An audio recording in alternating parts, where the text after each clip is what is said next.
Hi guys, so I'm going to be talking to you a little bit about educational theories today. We have two that we're going to go over, and I have a little concept learning map for us to go through to help us organize our thoughts.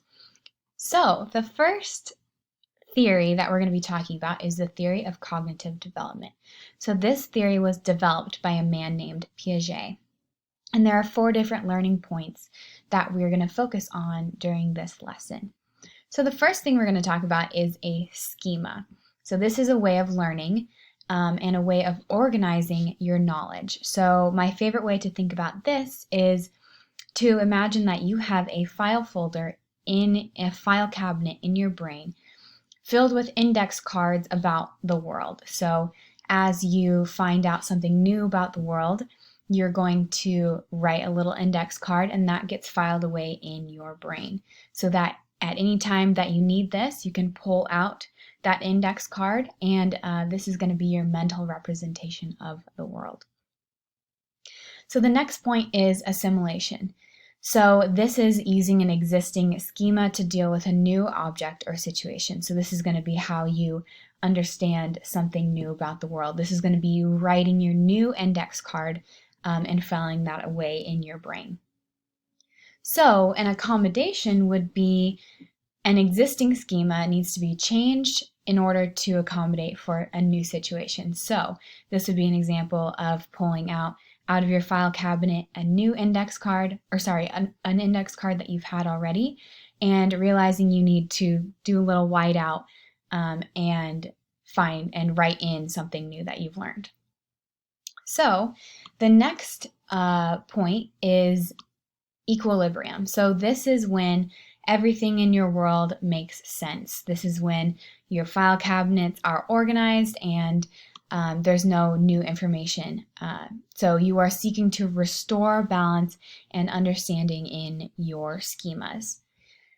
So Piaget also came up with the idea that there are four stages of development. So the first stage of development we're going to be talking about is the sensory motor stage. So this is when you are ages 0 to 2 years old. The major point in this stage of development is the idea of object permanence. So this is like the idea of peekaboo. When I cover my face, you know that I'm still here. If you are 0 to 2 years old, you don't really understand that. So you are trying to form that schema in your brain that when something is gone, it's not there, gone forever. So the next stage is the pre-operational stage. This is ages 2 to 7 years old. This is the idea that you are able to think symbolically.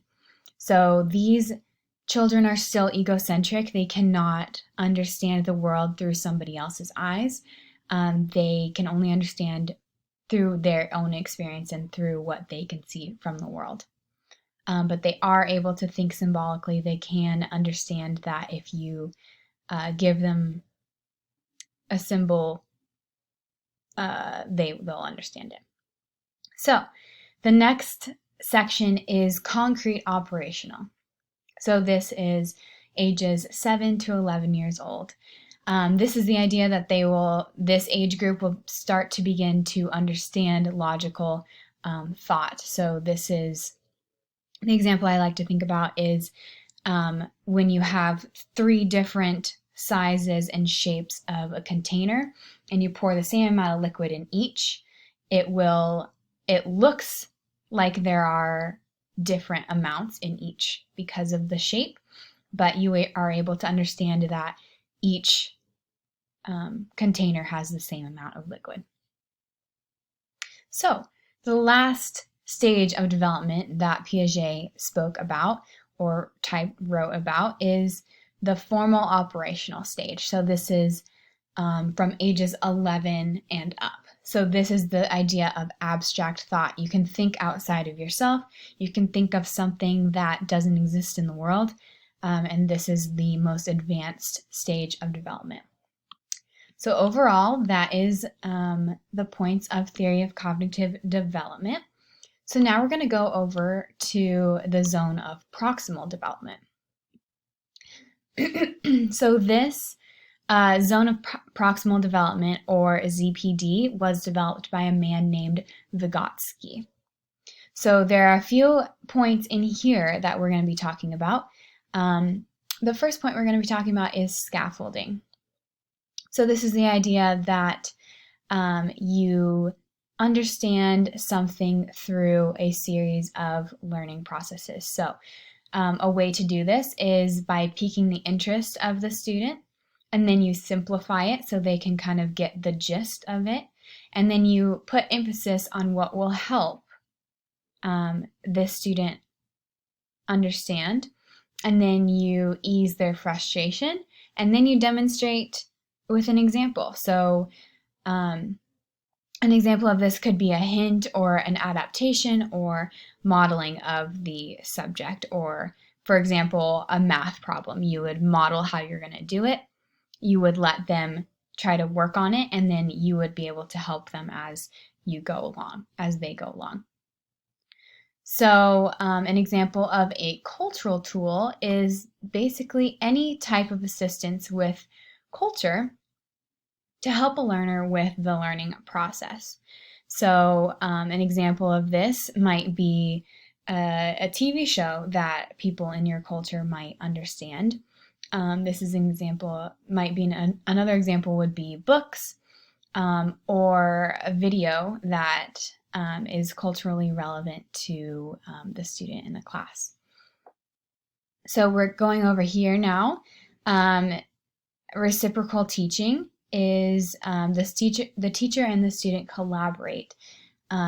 So this is when the teacher summarizes, the student might ask some questions, the teacher might clarify, and then you are allow the student to predict what might be going on, and then they go into the learning process.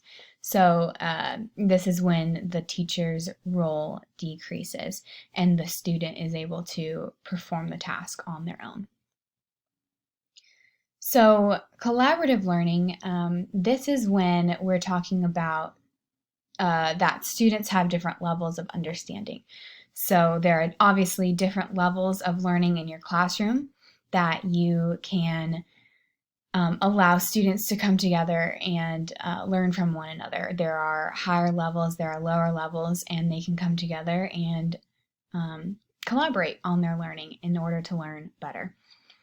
So the line of natural regression right here is when the student understands something with assistance, but then when the assistance is taken away, they have more trouble.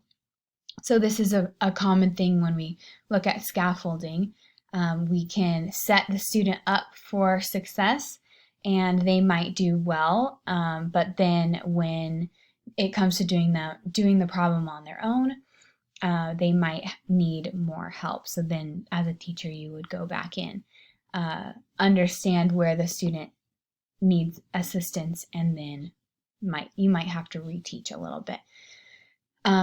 This might be an example. An example I can think of is when you are doing a math lesson and you're in, like me as a student, is in a math class. I do my problems, I understand it, and then I have homework and I go home and I don't understand how to do it anymore.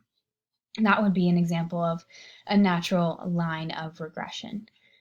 So overall, the zone of proximal development is measured by the ability of the student to do work on their own versus their ability to do work with the help of a peer or an adult. So overall, I hope you enjoyed this lesson on educational theories. We talked about the theory of cognitive development under Piaget, and we also talked about the zone of proximal development by Vygotsky.